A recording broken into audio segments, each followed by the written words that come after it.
At 3:42 a.m., a deadly silence hung over the small town of Kupyansk.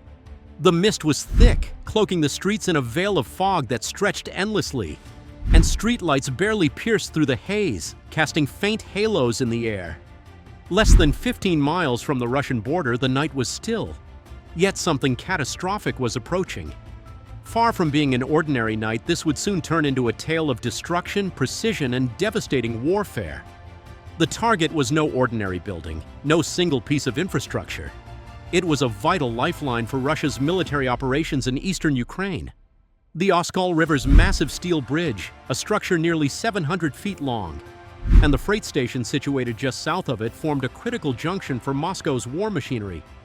The bridge wasn't just a structure of steel and concrete, it was the artery that carried supplies, artillery, and equipment vital for Russian troops entrenched on the Luhansk front. At the time, the flow of resources had been relentless. Shells, fuel, spare parts for tanks, and heavy weaponry were transported through this bridge every day. The station below was a scene of constant activity, a true hub of logistical might, with trains arriving every few hours and convoys unloading under the glow of floodlights. Satellite images confirmed what reconnaissance drones had already captured. Russia was gearing up for another push towards Lyman, and the station's cargo, ammunition, artillery shells, tanks, and diesel fuel was preparing to flood the front lines once again. But what they didn't know? The lifeline they were counting on was about to be severed in a way they couldn't have anticipated. The fog, which had always been a cover for their operations, would now become a shield for the enemy. Less than an hour before the first strike, Ukraine's deadly force had already mobilized, unseen, silent, and deadly. The world would soon witness the rapid and precise dismantling of a crucial piece of Russia's military infrastructure.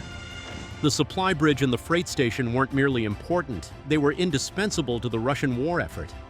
Losing them would cripple the entire logistics chain, forcing Moscow's artillery, ammunition, and fuel deliveries to rely on slower, vulnerable convoys. And the Kremlin was well aware of this fact. The area was fortified with every piece of military technology at their disposal. Panzer S-1 air defense systems, radar stations, and anti-drone systems formed an impenetrable layer of defense. Yet in the fog, even the most sophisticated technology would fail. And fail it did. The Ukrainian strike force, meticulously planned and expertly executed, included 18 long-range drones, armed and ready to strike with precision. Their mission was clear: destroy the Oskol Bridge and the freight station, rendering the Russian war effort to a standstill.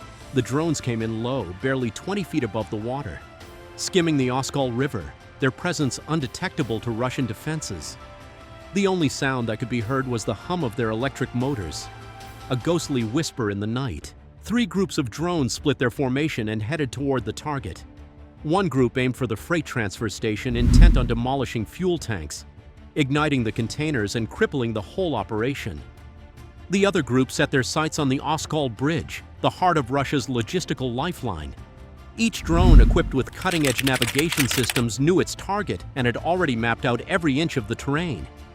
Even if Russia activated their jammers, the drones could navigate through the fog with pinpoint accuracy, thanks to the stored 3D maps that guided them through the valley. The strike was unlike any other, a stealth operation, silent and swift.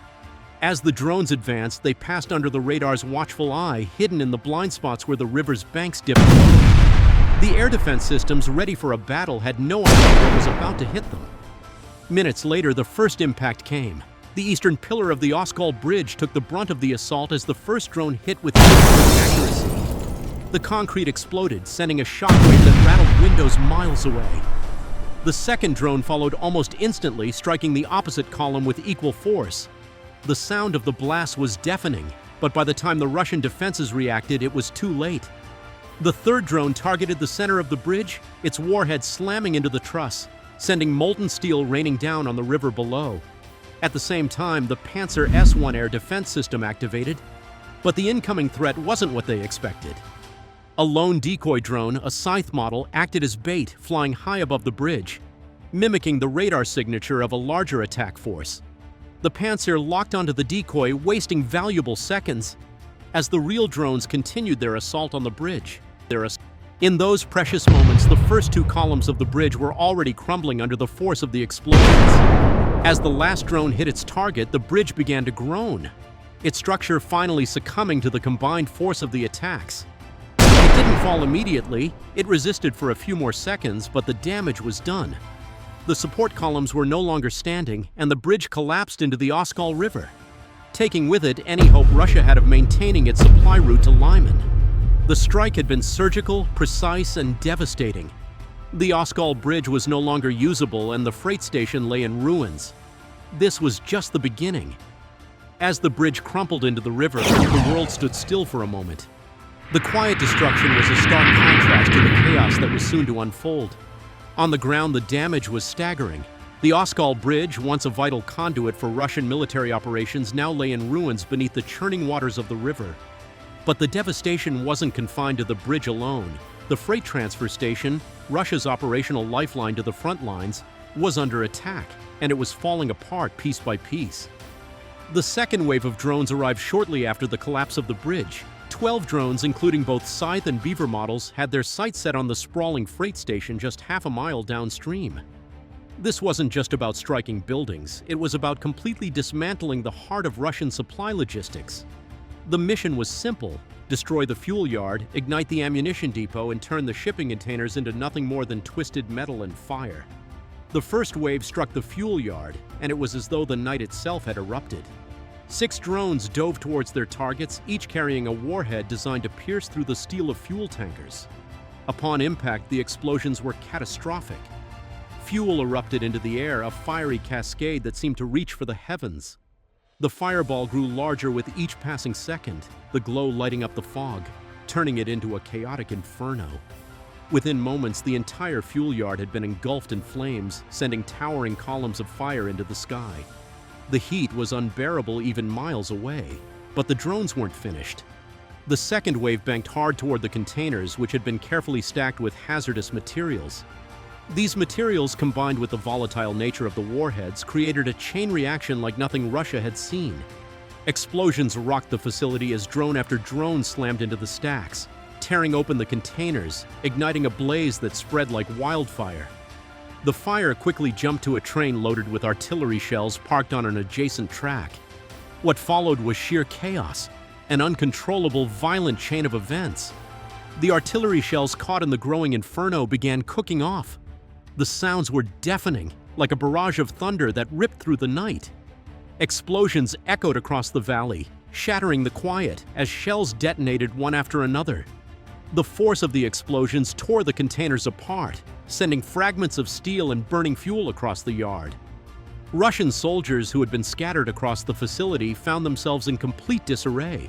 Some dove for cover, seeking refuge behind anything they could find, while others stood frozen in disbelief, unable to comprehend the scale of the destruction. The Pantsir's gunners, already struggling to deal with the false signals from the decoy drones, couldn't adapt in time. Their anti-aircraft systems, designed to shoot down threats from above, were useless against the low-flying drones that had already completed their mission. The flames, the smoke, and the deafening explosions were only the beginning. As the fire continued to rage, the next set of drones made their final approach, straight for the ammunition train. The Russian military had underestimated how far their supply chain could be crippled, and now they were paying the price. The detonations in the yard had already caused irreparable damage, but the worst was yet to come. The third wave of drones, smaller but just as lethal, dove toward the heart of the station. Each drone carried a precision-guided warhead designed to devastate the critical infrastructure that kept the station running. As they hit their targets, the damage was immediate. The explosions ripped through the remaining buildings, turning them into burning husks. Russian forces, now completely overwhelmed by the relentless assault, were left with nothing but rubble and flames in their wake. In less than 2 minutes, what had once been a thriving, bustling freight yard had been reduced to a hellish landscape of twisted metal, fire, and chaos. The explosions continued to reverberate across the valley, with the flames lighting up the night sky. The damage was so extensive that it was clear the station would never operate again. Not for weeks, not for months, and perhaps not ever. As the last drone completed its mission and flew off into the night, the air was thick with smoke. What had once been the beating heart of Russia's logistics system was now nothing but a smoldering ruin. The facility that had supplied troops, tanks, and artillery with everything they needed to continue the fight was gone. The only thing left behind was the sound of burning metal and the distant echoes of explosions that had become the soundtrack of a devastatingly successful strike. This strike, planned and executed with precision, had achieved what many thought impossible. The Oskol River Bridge and the Kupyansk Transfer Yard were critical to Russia's military operation in eastern Ukraine. Without them, Russia's ability to supply their front lines was severely crippled. Analysts predicted that it would take weeks, if not longer, to even partially restore rail service to the region. The Russian army, once confident in its logistical superiority, was now faced with a catastrophic supply shortage. And it wasn't just the infrastructure that had been lost. The ripple effects of this strike were far-reaching. Every single shipment of artillery shells, fuel, or tank parts that had relied on the Oskol River Bridge would now have to be rerouted by road, an exposed and vulnerable route, far longer and more dangerous. The trucks carrying those supplies would now have to traverse nearly 100 miles of open, defenseless highways, exposed to constant ambushes and drone strikes. For Russia, this was a logistical nightmare. The region's military supply network had been amputated, and the consequences would be felt in every corner of the conflict zone. The true cost of this strike wasn't just the destruction of infrastructure, it was the undermining of Russia's entire war effort. A well-timed, precise strike had crippled a critical link in their supply chain, and with it, their ability to continue their assault on Ukraine. And for Ukraine, this strike was a testament to the power of modern warfare. It wasn't billion-dollar bombers or massive ground offensives that had struck the heart of Russia's logistical system. It was a swarm of drones, each one worth only a fraction of the cost of the targets they destroyed. With careful planning, precision, and timing, these low-cost machines had turned the tide of a crucial battlefield. By dawn, the full scale of the damage became undeniable. The Oskol Bridge lay submerged in the river, a wreckage of twisted steel and concrete, while the Kupyansk Transfer Yard had been reduced to an inferno of fire and rubble. Russia's primary supply line had been severed, and the fallout was catastrophic. With their logistical chain broken, Russian forces now faced an uphill battle to maintain their grip on the front lines. The costs of this strike were far greater than Russia anticipated.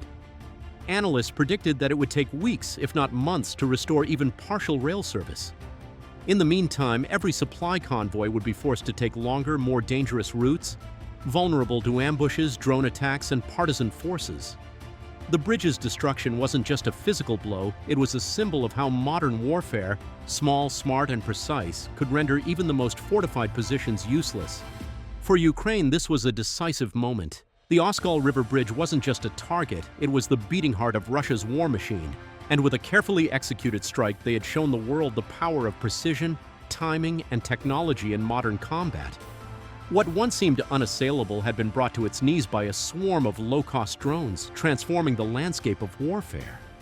The war wasn't won by the size of the bombs or the might of the military. It was won by the intelligence of the strategy and the ability to strike with surgical precision when it mattered most. For Russia, the Oskol River Bridge and the Kupyansk Transfer Yard would forever be a reminder that in modern warfare, no target is safe, and no supply line is invulnerable.